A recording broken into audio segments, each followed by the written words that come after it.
masih Alpa Mitigasi Bencana.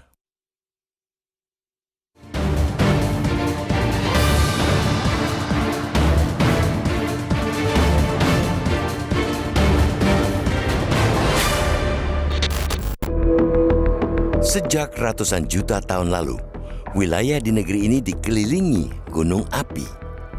Entah sudah berapa juta nyawa melayang akibat konsekuensi tinggal di wilayah yang rawan bencana ini, dari mulai gempa bumi, erupsi, maupun tsunami. Semestinya semua pengalaman itu membuat kita lebih peka membaca tanda-tanda alam. Namun sayangnya, kemampuan kita beradaptasi dengan kondisi geografis ini tidak juga memadai. Erupsi Gunung Merapi di Sumatera Barat pada Minggu 3 Desember yang lalu menewaskan puluhan pendaki, membuktikan betapa kita lemah dan lalai dalam hal kepekaan ini. Kita tentu sangat berduka atas korban yang wafat maupun yang masih belum ditemukan. Tapi kita juga patut bertanya, tidak adakah peringatan dini sebelum bencana itu terjadi? Bukankah di setiap gunung ada petugas pemantau, apalagi Merapi, tergolong gunung api yang masih aktif? Tanpa menyalahkan siapapun, kasus ini semestinya jadi pelajaran betapa kemampuan mitigasi itu maha penting. Dengan meletakkan kemampuan mitigasi pada prinsip maha penting itu, maka segala sesuatunya mesti ditunjang kemampuan sumber daya manusia maupun peralatan yang maha memadai pula. Kita ditakdirkan hidup di daerah rawan bencana. Suka atau tidak suka, kita mesti beradaptasi dengannya. Kita dapat mencontoh Jepang yang punya banyak ahli vulkanologi dan pakar tsunami.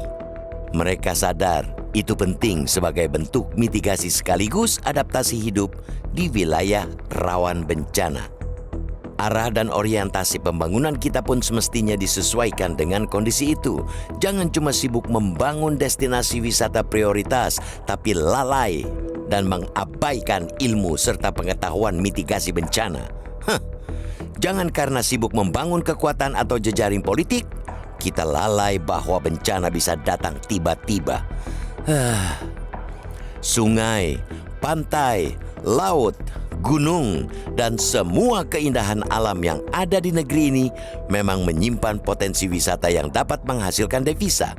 Keindahan itu juga kerap menjadi jualan saat kampanye pilkada. Namun, keindahan dan janji manis itu juga dapat menimbulkan petaka jika kita tidak pandai merawat dan beradaptasi dengan alam serta tidak konsisten melunasi janji mitigasi. Gempa, erupsi maupun tsunami bisa datang kapan saja.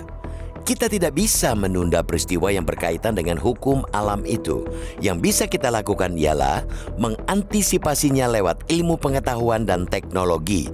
Kita kerap mengklaim memiliki berjibun ahli, tapi nyatanya kita masih kerap alpa dengan mitigasi.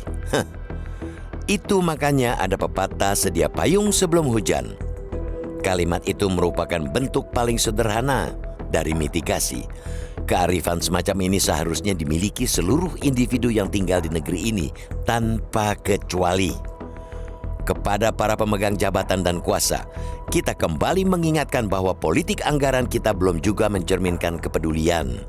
Anggaran mitigasi bencana kita amat sedikit bila dibandingkan dengan kondisi geografis kita yang rawan bencana. Itu menandakan bahwa tingkat kepedulian negeri ini akan mitigasi bencana amat jauh panggang dari api. Merapi memang telah reda erupsi. Namun, status gunung ini masih waspada karena sewaktu-waktu dapat kembali erupsi.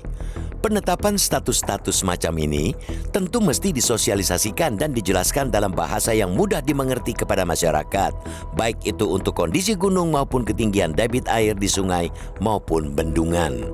Jangan lagi lalai agar bencana tidak selalu melahirkan duka dan air mata.